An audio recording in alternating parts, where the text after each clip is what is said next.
Welcome back to another episode of the Beconomics podcast. Victor, thank you once again for joining me as we talk through the state of inflation and the Fed. Definitely a topic certainly on the mind of investors today. It's almost frustrating to some extent, but the Fed action over the last, call it 2 years, has been extremely important for markets, something that you and I keep our eyes on every single day. And we just got a really important inflation print, something that the Fed is very in tune to on Wednesday, our latest CPI print for the month of April.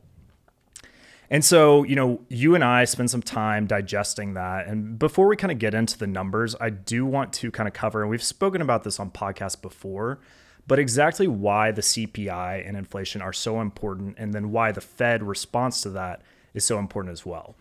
So when it comes to inflation, the Fed, the Federal Reserve, the central bank of the United States, has a dual mandate, and they are attunedly, very focused on this dual mandate of maintaining price stability, so making sure that inflation is reasonable, and what they consider reasonable is their 2% inflation target on a year-over-year basis.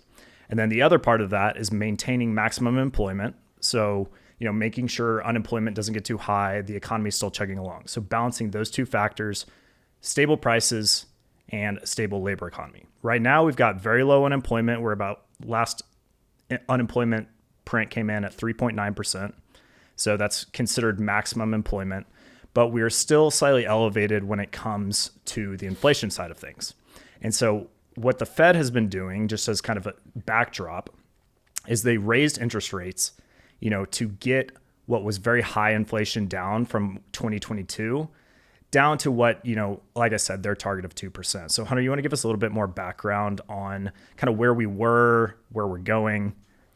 Yeah, so really it started coming out of COVID when inflation was labeled transitory. And that gave the Fed a few months to not really do anything, wait and see.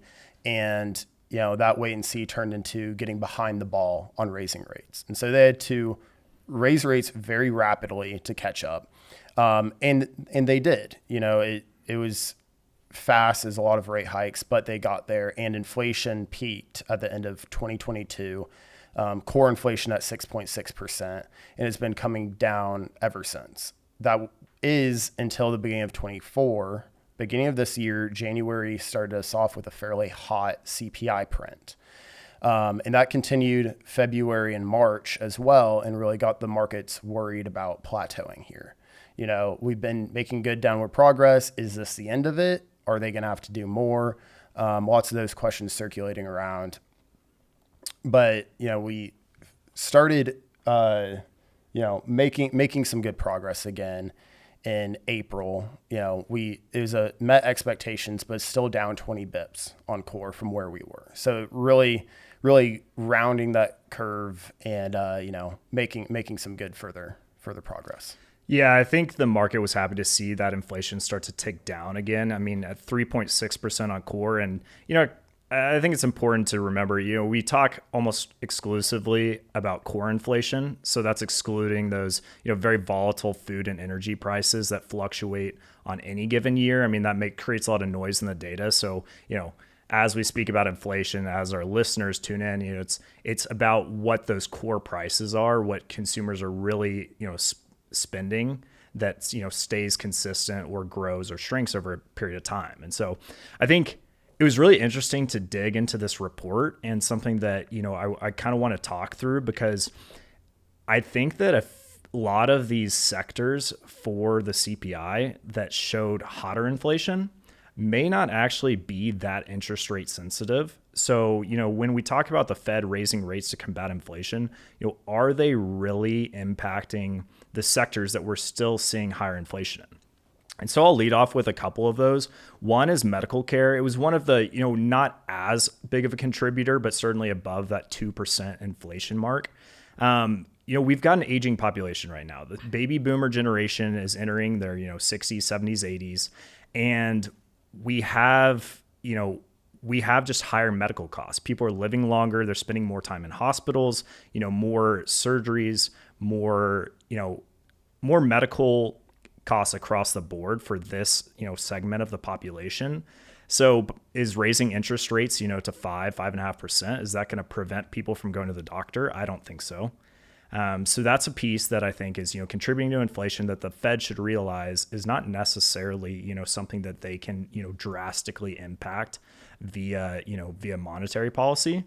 Another thing that I'd like to call out is motor vehicle insurance. So it is a smaller piece of the CPI, but it grew over 22% year over year this last year that we saw from the April inflation print.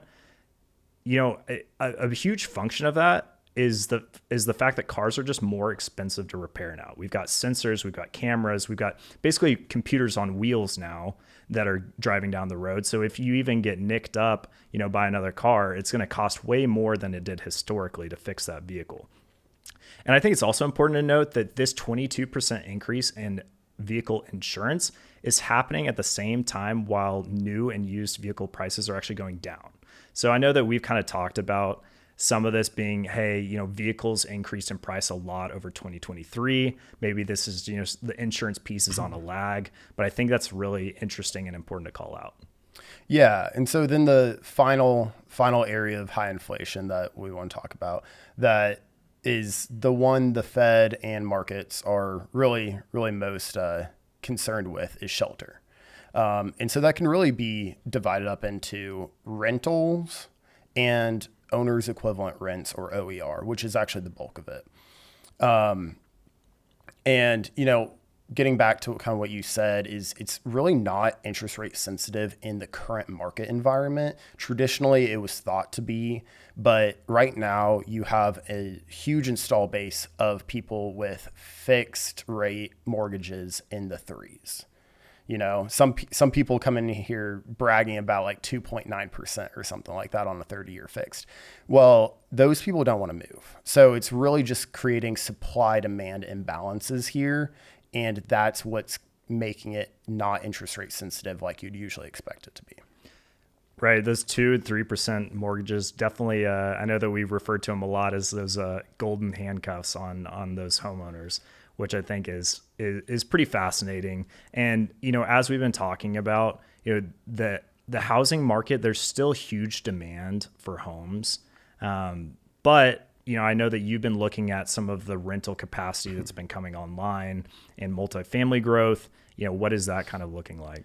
Yeah. So 22 and really 23 were huge years for rental property development. I think 23 was up like 39% for rentals over 2022. And we're finally seeing a lot of this taper off, which really goes to show that the production of these rental properties is there. It's a lot of supply that's just come online or is continuing to come online.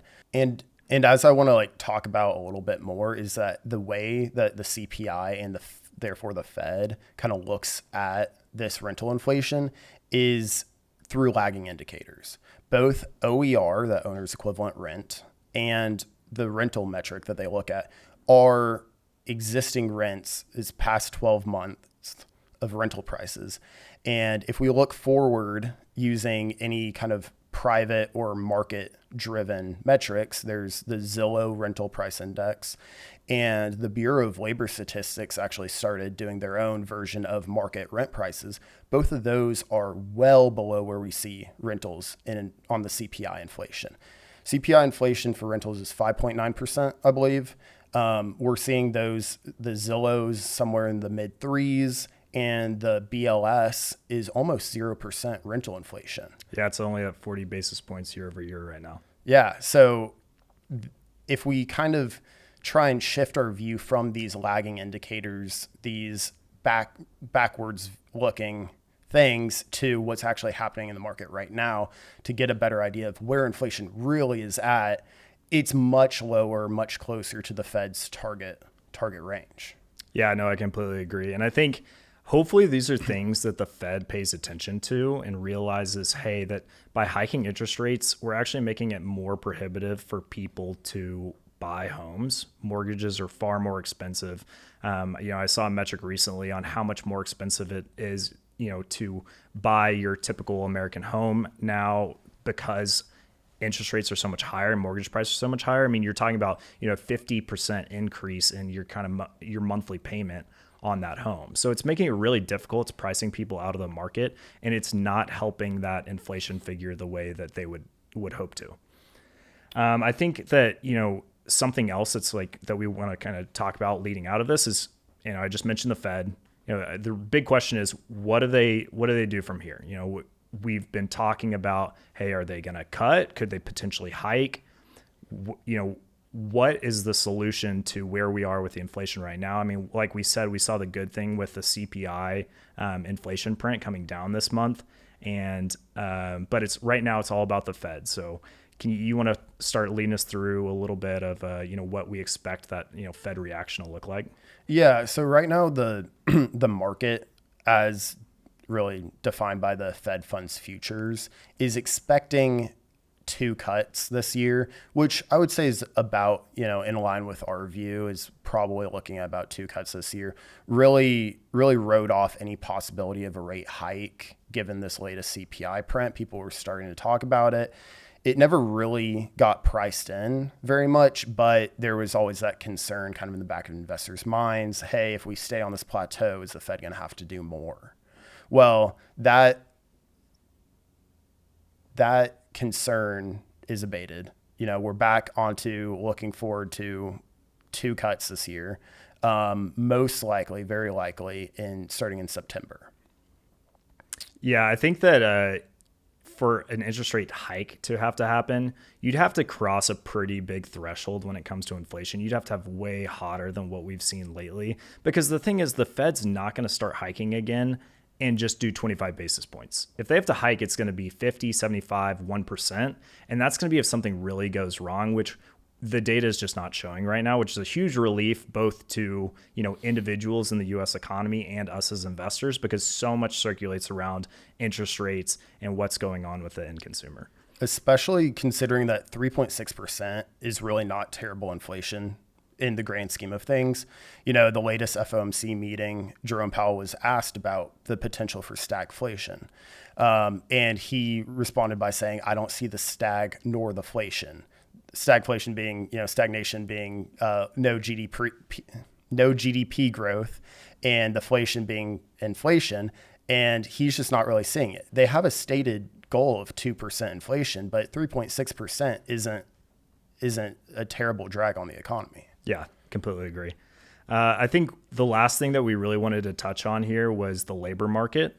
So the labor market remains pretty tight. We have seen some data that is, starting to show some signs of weakness in the labor market. The good thing is, as I mentioned earlier, unemployment rate 3.9%, still extremely low, especially in context. If you're talking about, potential recession or something like that, we're not anywhere near what that would, possibly look like.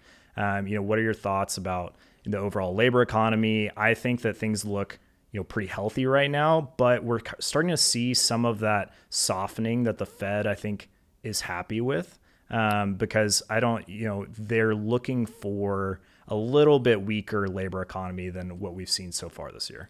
Yeah, I think it's one of those tough things, is a fine balance of, they don't want the labor market to be too strong, because that's, concern in and of itself in the current environment, but they're also keeping a really keen eye on it for further weakening, because traditionally when the labor market snaps, it snaps. It's not a slow rollover. It's not a slow worsening. It goes. And that's, as you mentioned earlier, part of their dual mandate to ensure full employment. So they're keeping a close watch over that, but it's really done them a lot of favors in staying resilient and accommodating to their Fed policy. Agreed. And I think us as investors, we're happy to see a strong economy. The inflation has gotten to a point where it's reasonable.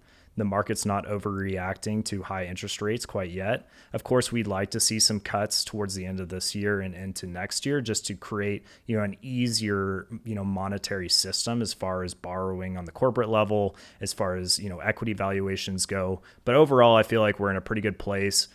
Shockingly enough, it looks like the Fed might be able to land this plane, softly, but I guess we'll just have to see what happens in the future.